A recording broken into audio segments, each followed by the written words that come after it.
आप सभी को मेरा नमस्कार। तो आज हम पढ़ेंगे अरस्तु के जनसंचार के मॉडल। हम थोड़ा सा जान लेते हैं अरस्तु के बारे में।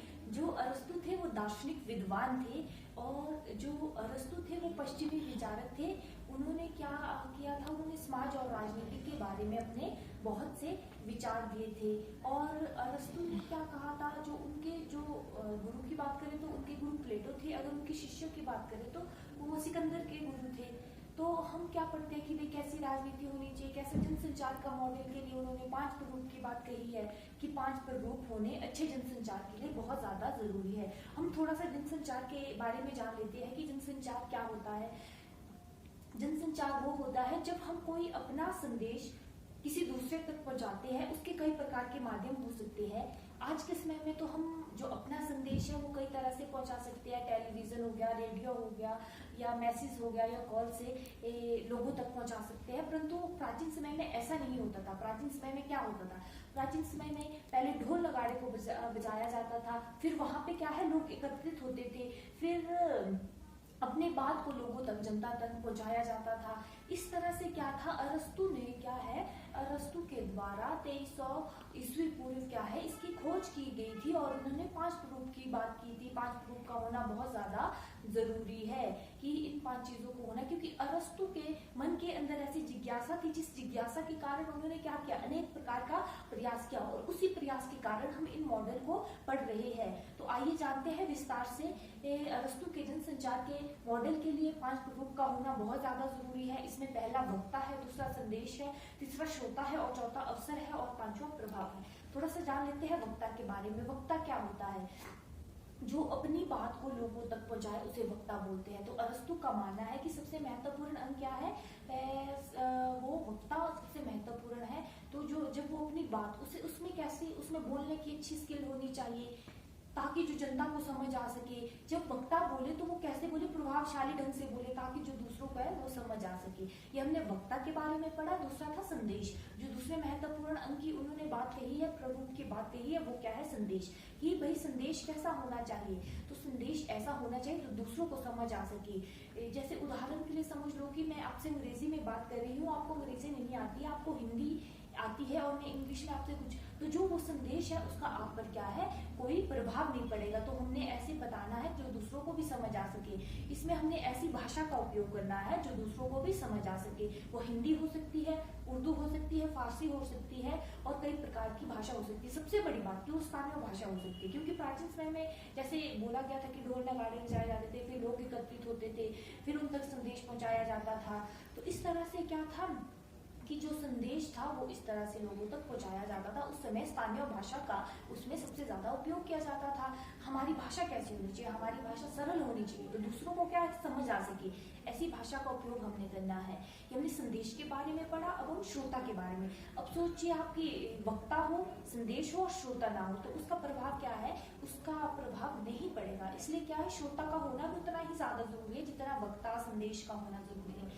तो क्या कहा है कि जो अरस्तु ने तीसरे महत्वपूर्ण प्रारूप की बात कही है, तो उन्होंने कहा है कि भाई इसमें क्या है कि श्रोता का होना भी उतना ही ज्यादा जरूरी है। अगर श्रोता नहीं होगा तो उस संदेश का कोई भी प्रभाव नहीं पड़ेगा। वो संदेश कैसा है, बेकार चला जाएगा। क्योंकि श्रोता का होना, अगर वो सुनेगा, और हम वक्ता का जैसे वो प्रभावशाली ढंग से जब बोलेगा और अगर श्रोता ही नहीं होगा तो उसका कोई भी प्रभाव नहीं पड़ेगा। ये हमने श्रोता के बारे में पढ़ा। अब हम पढ़ लेते हैं अवसर के बारे में। जो अरस्तु ने चौथा महत्वपूर्ण प्रारूप की बात कही है वो कही है अवसर की। अरस्तु ने कहा है कि कैसे अवसर पे वो संदेश जनता तक पहुंचाया जा रहा है, या वो कर से संबंधित संदेश है, या योजनाएं जनता तक पहुंचाए जा रहे हैं, या त्योहार से संबंधित कोई संदेश है जो जनता तक पहुंचाया जा रहा है। तो भाई किससे संबंधित, कैसे अवसर पे वो संदेश लोगों तक पहुंचाया जा रहा है। तो ये अवसर की बात भी उन्होंने कही है। जो 5वां उन्होंने महत्वपूर्ण प्ररूप कहा है वो कहा है कि प्रभाव।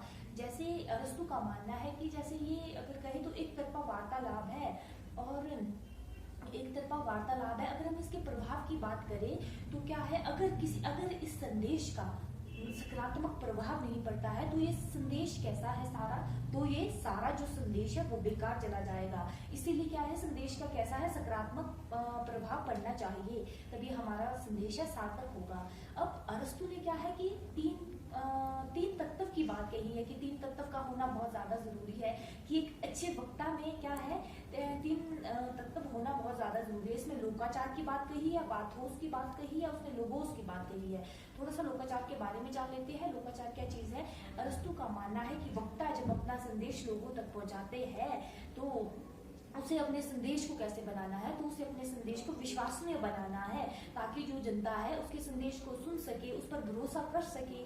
तो उसे कैसे है कि भाई जैसे जनता सुनना चाहती है उस प्रभावशाली ढंग से उसने अपने संदेश को क्या है प्रस्तुत करना है जनता तक। अब जो दूसरी की बात कही है वो है पाथोस। पाथोस की जब हम बात करते हैं तो अरस्तु का मानना था कि जब वक्ता कोई अपना संदेश बोल रहा है तो उसे भावनात्मक तरीके से वह संदेश लोगों तक पहुंचाना है। भावनात्मक तरीके से हम वो संदेश कैसे पहुंचा सकते हैं, मैं इसके लिए एक उदाहरण देना चाहूंगी।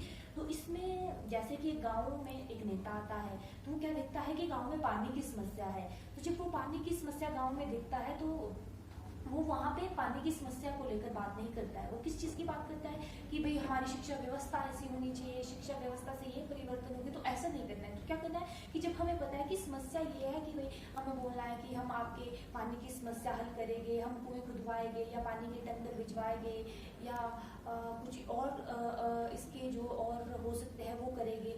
तो क्या करना है, उसी प्रकार से जो संदेश जब हमने जनता तक पहुंचाना है तो कैसे उनके भावनात्मक तरीके से, ताकि वो हमारे से क्या कर सके, हमारे साथ जुड़ सके, इस तरह से लोगों तक वो संदेश पहुंचाना है। ये हमने पाथोस की बात कही। अब लोगोस की बात करते हैं। इसमें अरस्तु का जो तीसरे तत्व की बात कही है उन्होंने क्या है कि हमें जो वक्ता को अपने संदेश इस तरह से प्रस्तुत करना है, तथ्य और साक्ष्य के साथ लोगों तक अपना संदेश पहुंचाना है कि भाई उसे तर्क संगत बात करनी है। क्योंकि क्या है कि लोग फालतू बात नहीं सुनना चाहते, लोग ऐसी बात सुनना चाहते जो तर्क संगत हो। जैसे कि मैं सोच लो कि मैं 10th तक शिक्षा फ्री देना चाहते हैं हम लोग, तो हमें क्या बोलना पड़ेगा कि भाई हम 10th तक शिक्षा फ्री करना चाहते हैं, फ्री देना चाहते हैं, तो इससे ये परिवर्तन होगा, इससे इस तरह से विकास होगा। तो इसी तरह से क्या है, हमें तर्क संगत बात करनी है, तथ्य और साक्ष्य के साथ बात करनी है। अब थोड़ा सा जान लेते हैं इसकी आलोचनाएं और कमियों के बारे में कि इसकी थोड़ी सी जो अरस्तु के जनसंचार का मॉडल है इसकी थोड़ी सी कमियां भी है। इसमें क्या है, नो फीडबैक, इसमें कोई प्रतिक्रिया नहीं दी जाती है। इसमें क्या है कि इसमें श्रोता से नहीं पूछा जाता कि आपको समझ आ रहा है कि नहीं आ रहा है।